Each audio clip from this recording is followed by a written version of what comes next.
Hello mga mare, so ito ang aming room dito sa Gios Resort dito sa Dingalan. Ayan. Mag-overnight kami ngayon dito. So ito ang ibaba.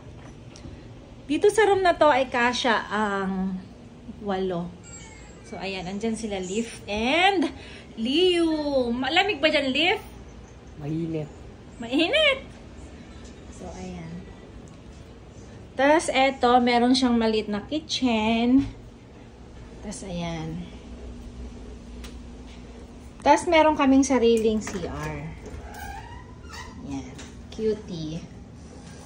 Meron din silang mga rooms na na walang CR. Pero itong kinuha namin ay may sariling CR pa. Ayaw namin yung lumabas-labas pa para mag-CR. So, ayan. Napaka-nice niya, mga mare. O, diba? Cutie-cutie lang ang peg. So, ayan. Dito kasi ako mag-celebrate ng birthday ko. Ah!